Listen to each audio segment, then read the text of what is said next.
Molt bé. Bon dia a tothom.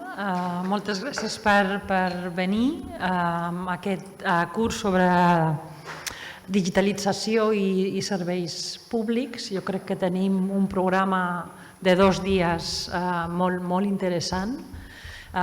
Volia agrair en primer lloc al director del curs, a Miguel Ángel Manzano. No sé si us sembla, però realment és molta feina organitzar unes jornades com aquestes. Les fem presencials i amb matrícula, que és el primer cop que ho fem. O sigui que moltes gràcies per venir i fer l'esforç. Agrair també, com sempre, als treballadors de la CUIM i al CCDB, que ens dona aquest espai meravellós.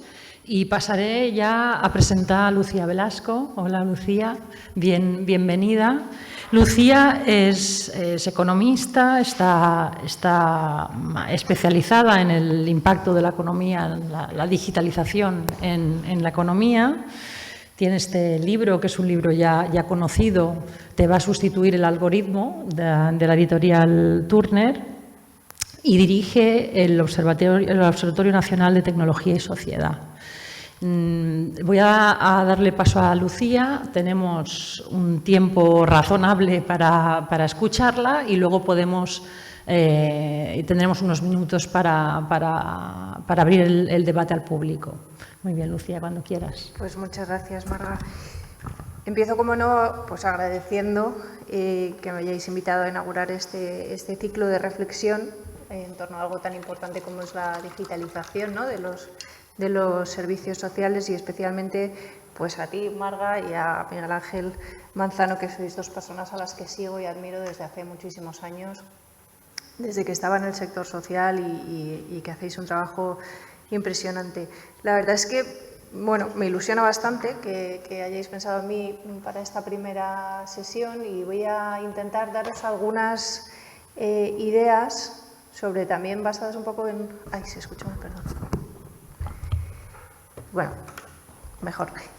Daros algunas ideas de cómo se vive la digitalización de la administración pública, o qué cosas habría que tener en cuenta, basada en mi experiencia, que también, ya os digo, ha pasado por el tercer sector.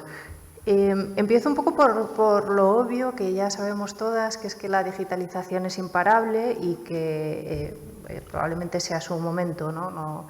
No me voy a recrear en cómo la pandemia ha hecho que vivamos a través del mundo digital y que se haya visto la necesidad de hacer una apuesta clara por la tecnología, ¿no?, como una herramienta pues para verdaderamente acortar distancias, mejorar nuestra calidad de vida, teletrabajar o ir al médico en muchos momentos.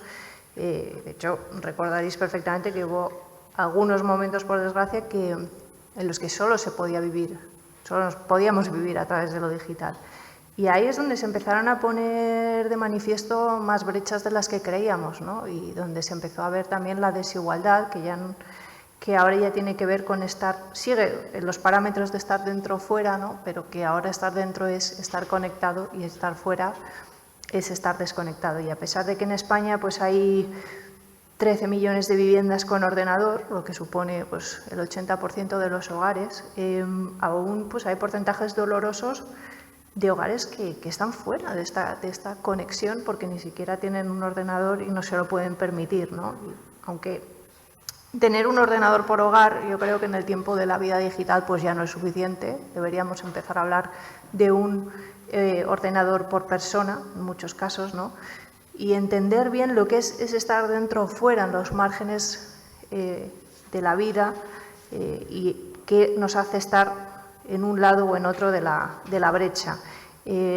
No podemos mirarlo en términos de quién tiene teléfono, en un país en el que hay más teléfonos que personas, porque casi el 100% de la población tiene un teléfono, igual que tiene acceso a Internet. Lo que pasa es que quizá deberíamos hablar de la calidad del acceso, que ya no es tener acceso, sino qué tipo de acceso tienes.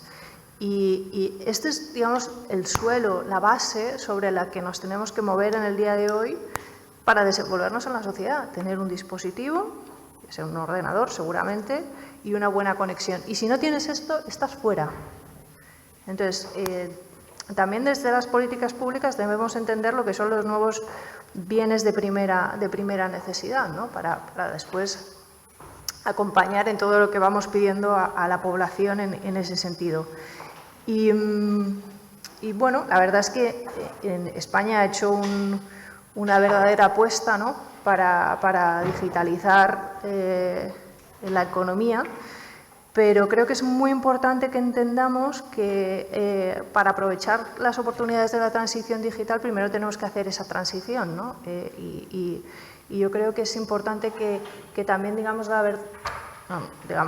verdades, ¿no? Que los verdaderos beneficios de la transformación digital vienen una vez se haya hecho esa transición, que depende de cómo se haga, pues traerá cosas buenas o no tanto, porque el resultado neto no tiene por qué ser positivo.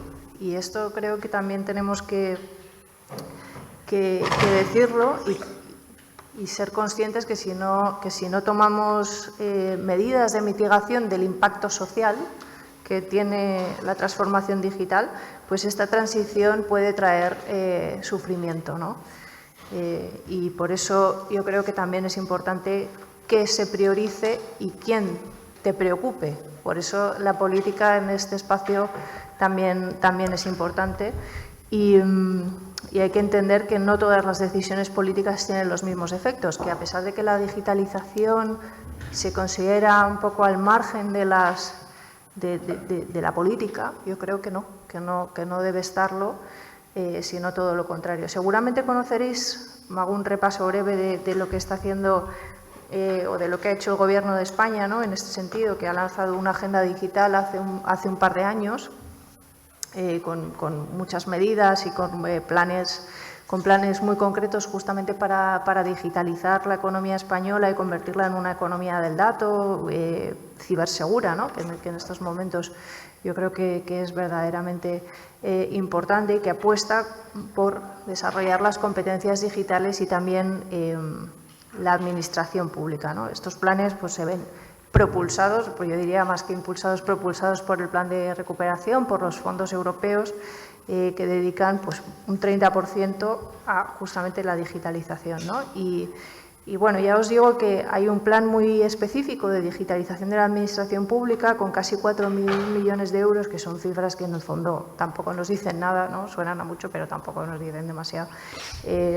Justamente buscando mejorar la accesibilidad de todos los servicios digitales y favorecer la eficiencia y la eficacia de las personas que trabajan en el sector público, es decir, cómo esto se convierte en una herramienta para que hagan mejor su trabajo, buscando siempre pues, objetivos como desarrollar servicios públicos inclusivos, eficientes, personalizados, ¿no? Transformar la administración en una administración guiada por datos y también que se creen infraestructuras comunes para que, digamos, los diferentes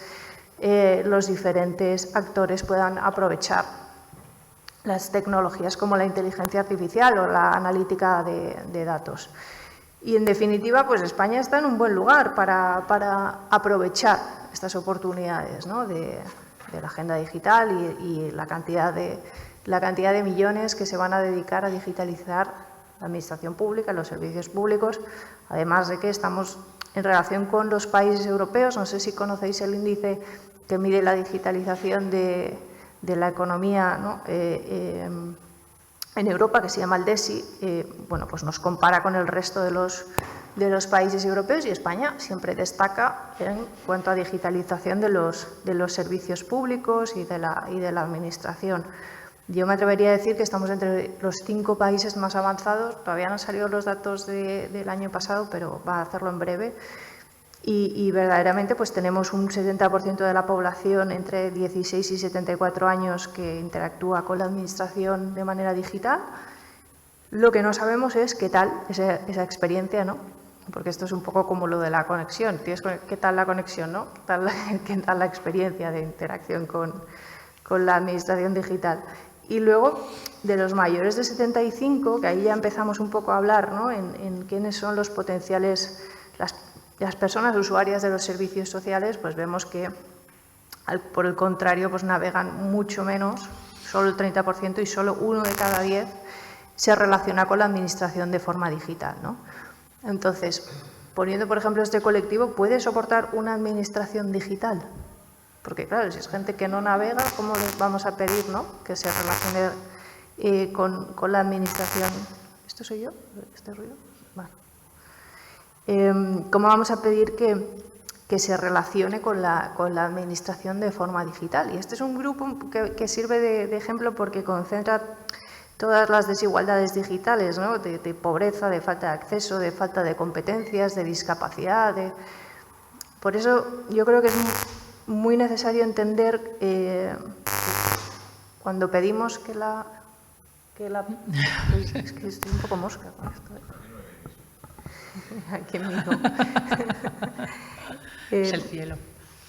No, bueno, que cuando pedimos que la población se relacione con la administración, ¿no?, de manera digital, por medios telemáticos, tenemos que ser muy conscientes si verdaderamente pueden hacerlo y qué alternativas les damos en el caso de no poder, ¿no?, que son, parecen cosas bastante obvias, pero bueno, no sé si siempre nos las planteamos. Y es evidente también que la digitalización es importante porque yo creo que está demostrado que hay una relación entre digitalización, digamos, y riqueza de los países, ¿no?, y que las sociedades más avanzadas pues, son también las más digitalizadas. Pero tenemos que tener muy en cuenta que no podemos quedarnos en el discurso vacío de que la digitalización es buena por sí misma, ¿no?, porque estamos hablando de personas y detrás de los números o de los indicadores que utilizamos normalmente, pues hay personas.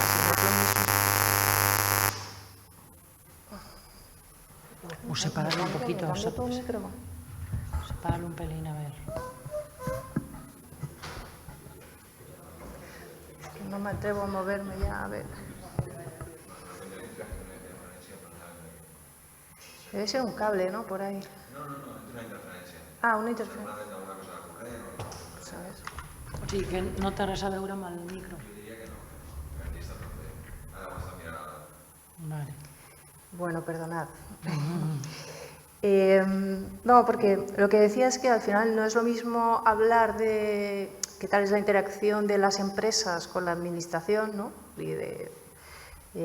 o el nivel de adopción de inteligencia artificial que tienen en los trámites para conseguir lo que sea, que cómo se digitaliza la parte de la administración que atiende a las personas más vulnerables, que en este caso es lo que nos ocupa, ¿no? Es que no hablamos de lo mismo y yo creo que la digitalización de las políticas sociales no es un tema nada fácil de abordar por su amplitud y también por su complejidad. Yo creo que, bueno, gran parte de las personas que hoy estáis aquí pues sois mucho más expertas que yo en política social y en servicios sociales, así que, en fin, no hace falta que os hable de lo sensible que es este tema, ¿no? Yo creo porque hablamos un poco de todo, desde la educación, de la educación infantil, las prestaciones, las pensiones, la discapacidad, la dependencia, el sinhogarismo. Son muchas cosas muy importantes para la vida de las personas y de las personas más vulnerables que sin una coordinación de su digitalización es complicado hacerlo muy bien y que nos suponga un obstáculo adicional o un riesgo adicional para las situaciones que ya viven de por sí complicadas, ¿no? Es verdad también que bueno, los servicios sociales son de las primeras cosas que se transfieren a las comunidades y eso hace que sea también difícil abordarlo desde una perspectiva transversal, ¿no? Porque pues hay tantas formas como administraciones de enfocarla y luego entramos también en la administración local, ¿no? Entonces, y dentro de la propia no sé, consejería o lo que sea, de lo que dependa donde esté en la comunidad autónoma, por ejemplo, pues luego depende dentro del subárea, ¿no? Entonces, como se van repartiendo, se va empezando a abrir muchísimo la manera de entender la digitalización. Por eso me parece tan oportuno también que existan espacios de reflexión que, como antes hablaba con Marga, pues nos damos cuenta que va mucho más rápido, ¿no?, ya la implementación que el tiempo para darle una vuelta y pensar cómo queremos hacerlo, porque al final los servicios sociales tienen una misión muy concreta, ¿no?, que es favorecer la integración de las personas y ayudarles a solucionar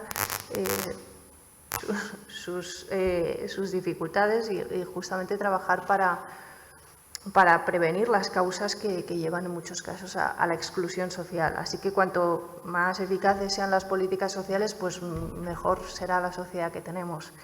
Y creo precisamente por eso que no estamos utilizando todas las herramientas que tenemos a nuestro alcance, ¿no?, para que eso pase.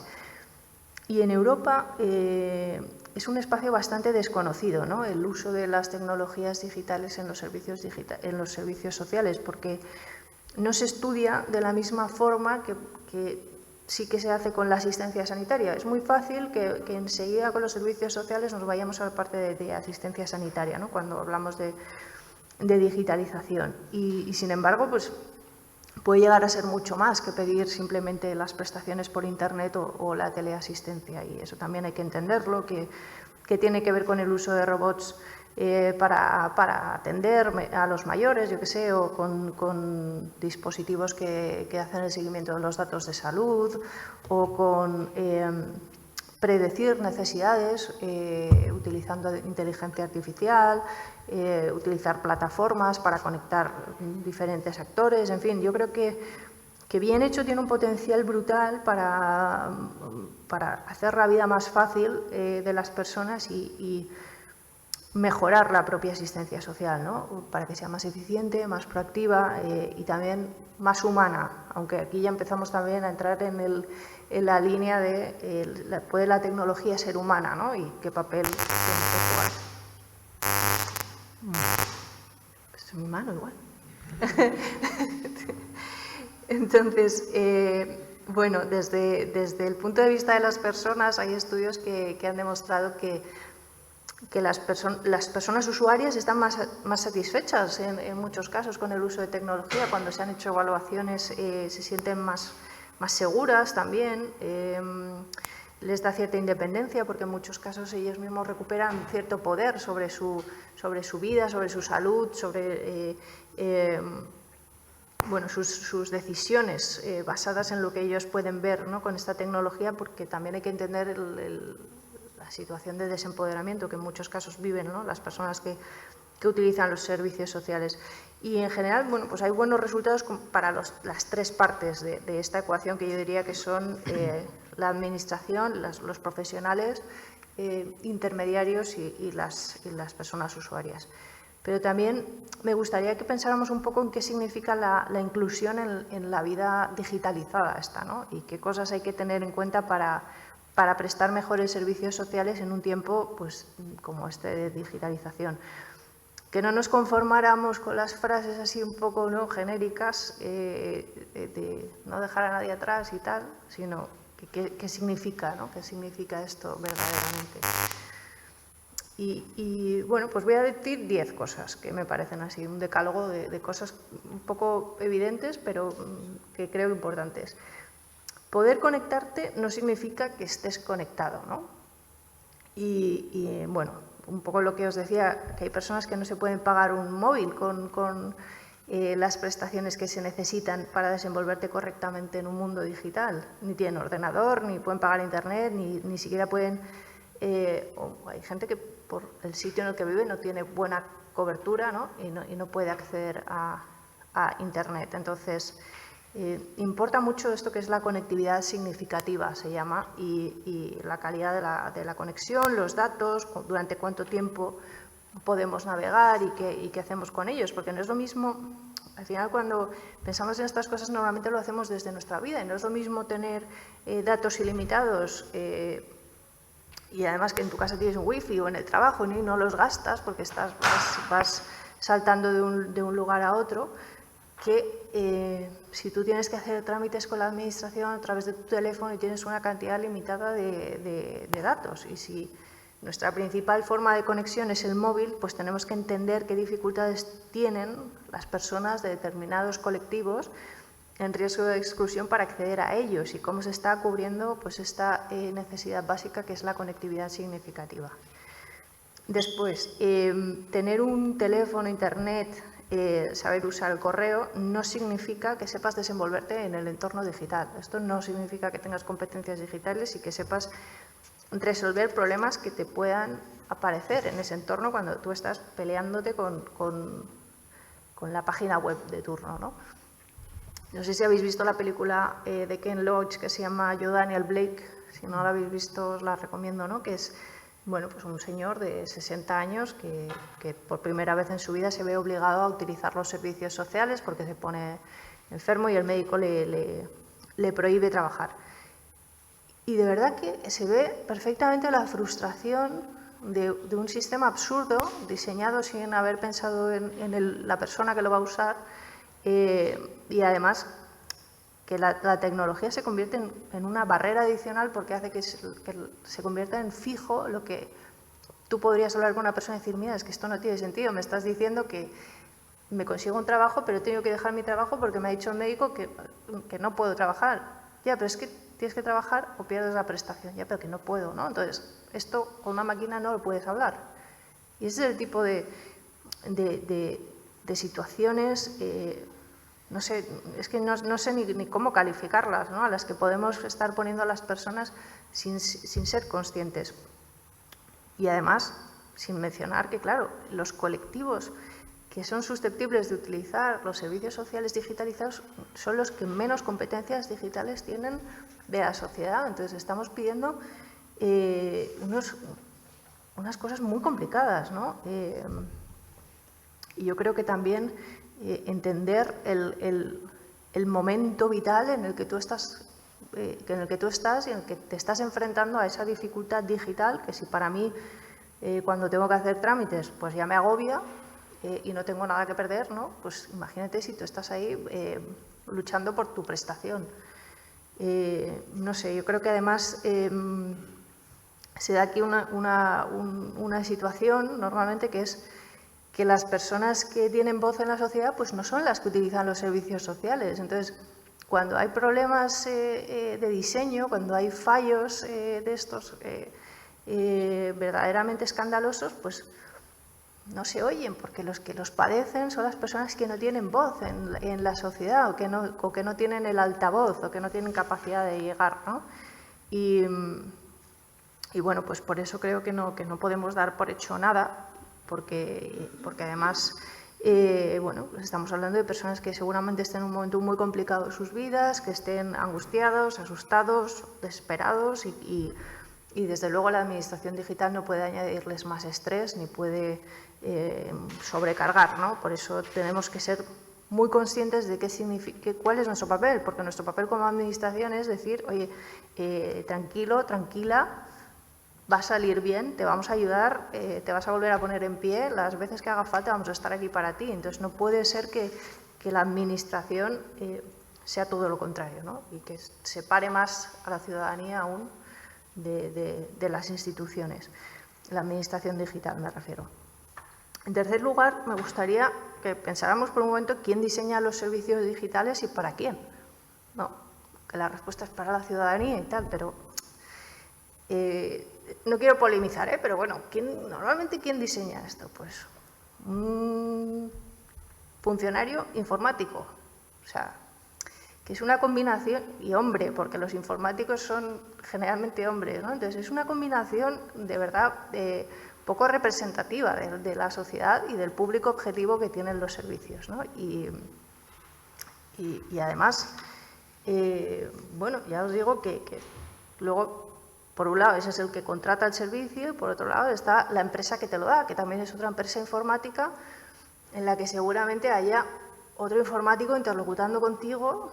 Entonces hay una parte, ¿no?, que es la de la atención a las personas, toda esa parte más humana que bueno, pues que no está en la conversación, que estamos hablando de cuestiones técnicas, pero que no estamos hablando de la parte humana de todo el proceso y de la experiencia del usuario.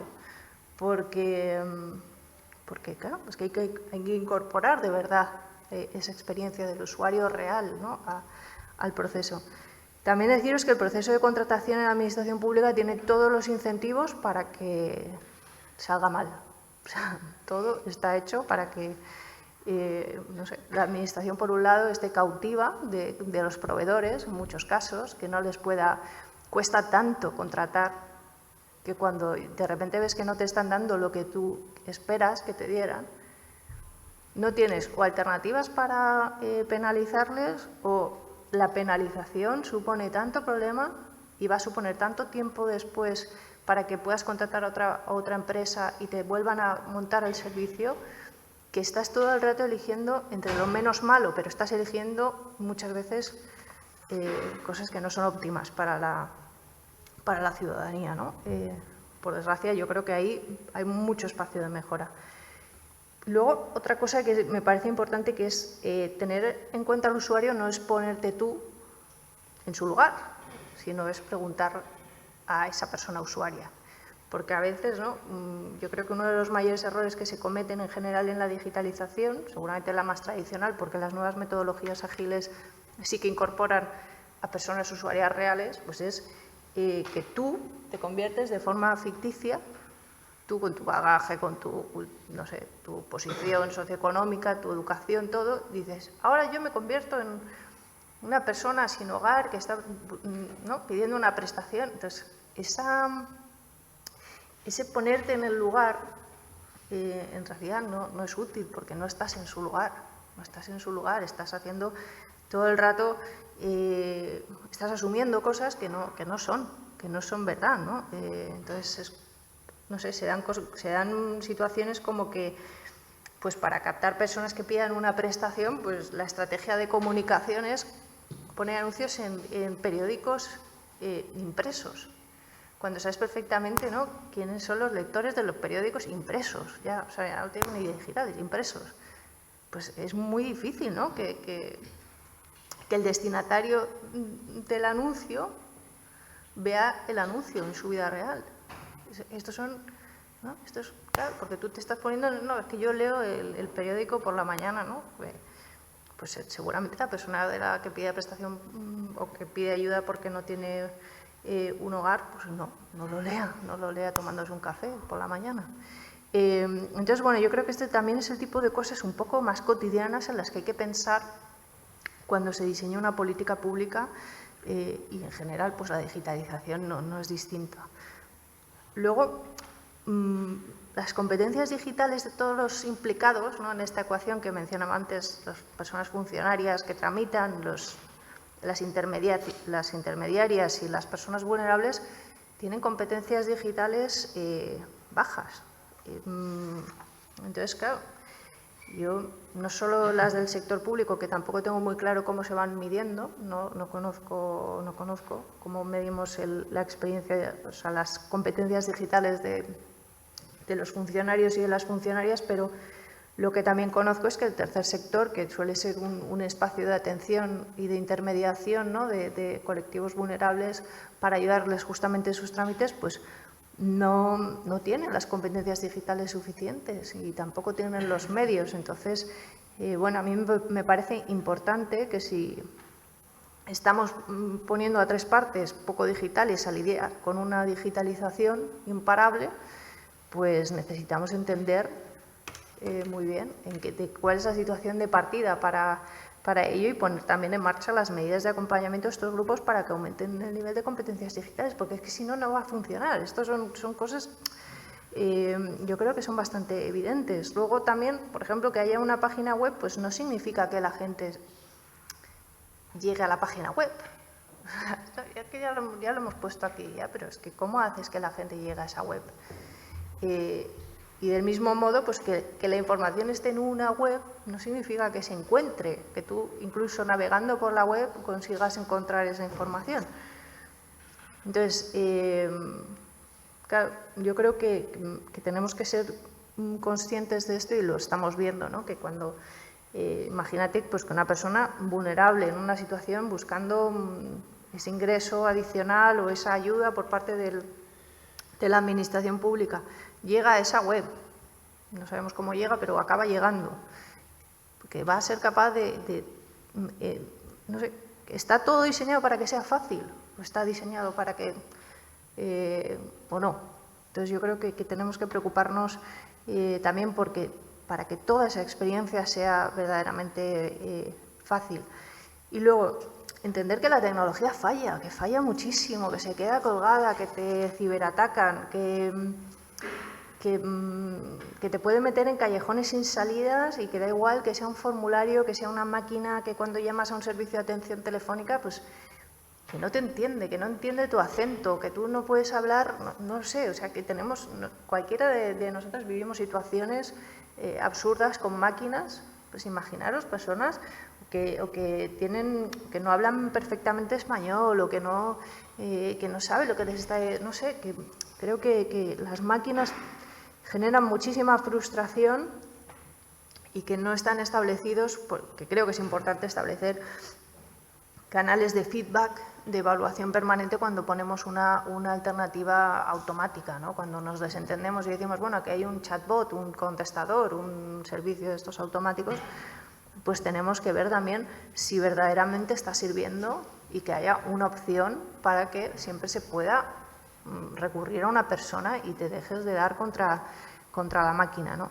Y no puedo hablar de digitalización sin hablar de automatización y de algoritmos. Y aunque, bueno, pues da para otra charla, y no quiero tampoco transmitir una sensación de distopía algorítmica, porque yo creo que bien diseñado el uso de la inteligencia artificial puede ser verdaderamente útil para casi todo.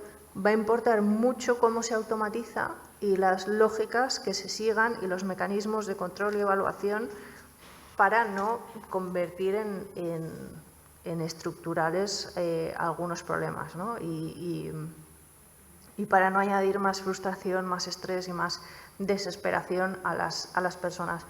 Verdaderamente pienso que no podemos permitirnos una automatización deshumanizada que deje fuera, pues, de este proceso, porque al final estamos viviendo un proceso, ¿no? El momento emocional y psicológico que vive la persona que está buscando esa ayuda, porque al final estamos hablando de personas que buscan ayuda de la administración y entonces pues la carga de su momento vital hay que tenerlo en cuenta, que es lo que hacen las personas cuando interactúan con otras, es la empatía, ¿no? Entonces, pues cuando quitas a la persona de la ecuación y la pones a una máquina, pues todo eso desaparece. Entonces, además de los condicionantes que he mencionado antes, de las competencias, de la situación económica, la edad o el momento, pues tenemos que tener en cuenta esa situación emocional y psicológica. Y por eso creo que no es automatizar y listo, ¿no? No es, bueno, esto ya está automatizado, todo va a mejorar, ¿no? Porque no podemos obviar que las brechas digitales existen y que la población, lo que os decía antes, que la población susceptible de usar los servicios sociales justamente es la que está en la brecha, la que las padece. Por eso tenemos que tener siempre diseñada una estrategia o toda una estructura de soporte para garantizar que se puede hacer uso de las ventajas que trae la tecnología y que a la vez se puede recurrir a personas. Es que no podemos quitar a las personas de la ecuación, ¿no?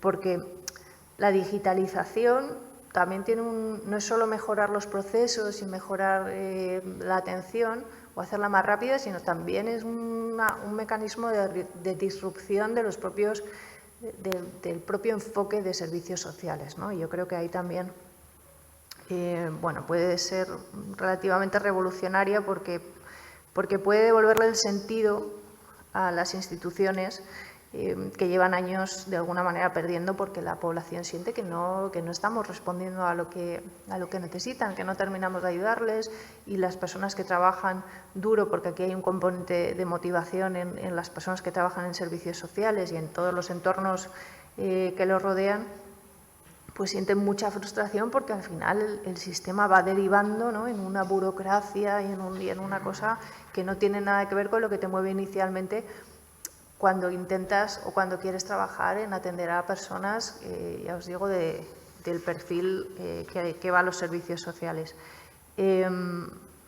Y bueno, por supuesto, todo el ámbito de los sesgos y la discriminación que puede existir cuando incorporamos algoritmos y automatizamos, eso tenemos que tenerlo en cuenta y hacer un ejercicio de revisión, ¿no?, de los datos.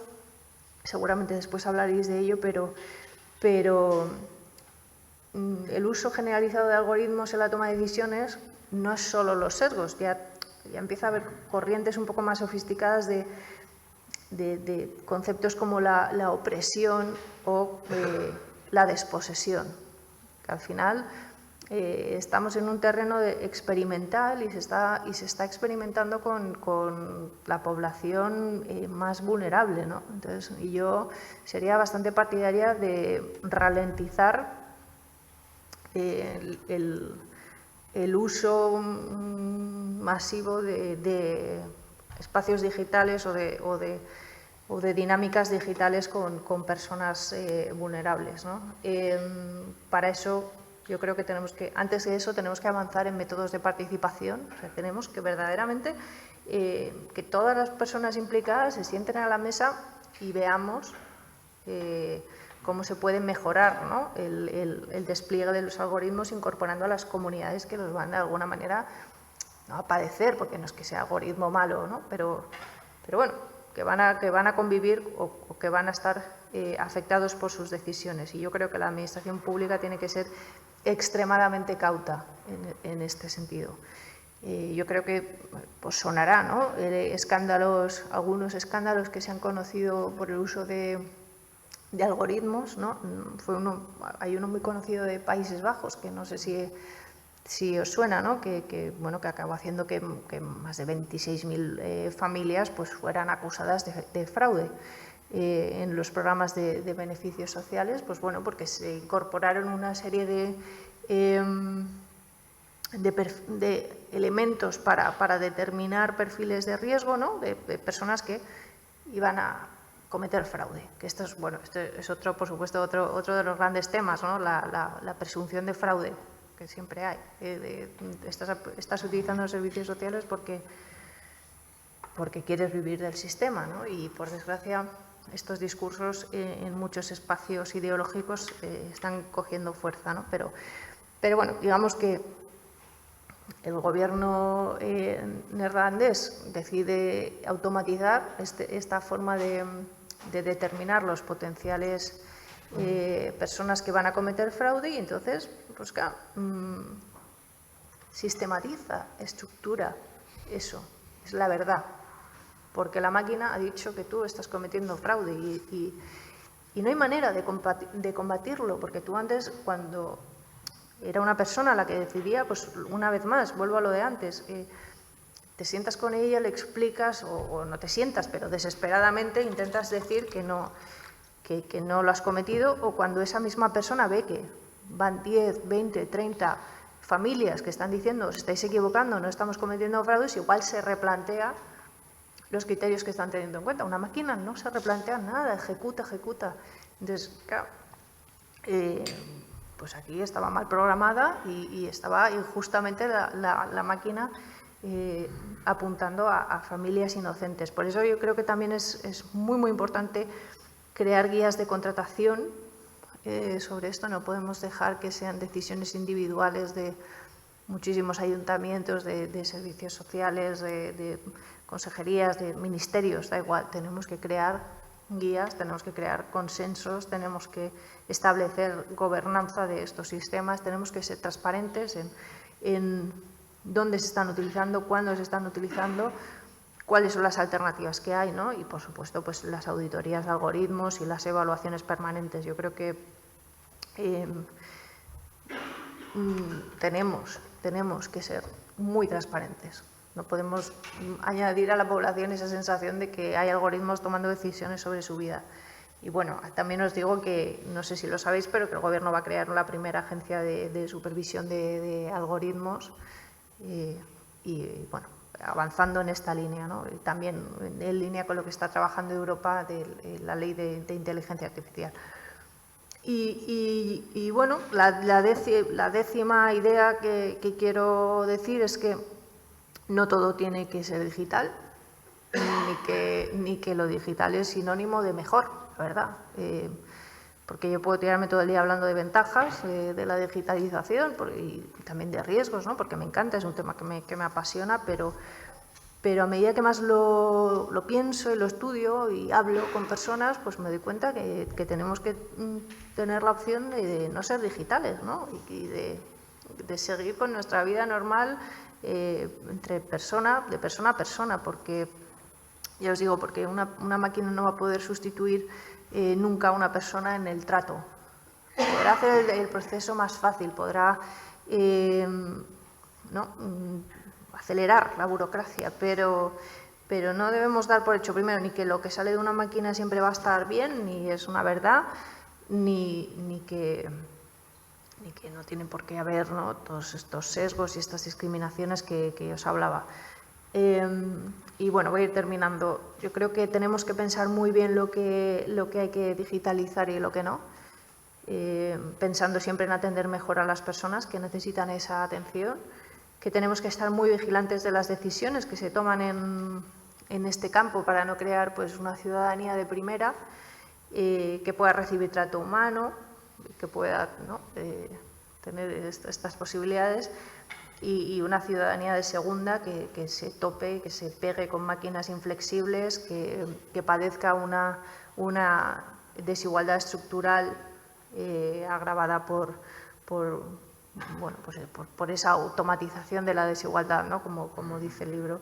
Y porque al final estamos generando estamos haciendo permanentes unas desigualdades que arrastra el sistema. El sistema ya es imperfecto y trae mucha desigualdad y trae muchos, arrastra errores de nuestra sociedad, ¿no?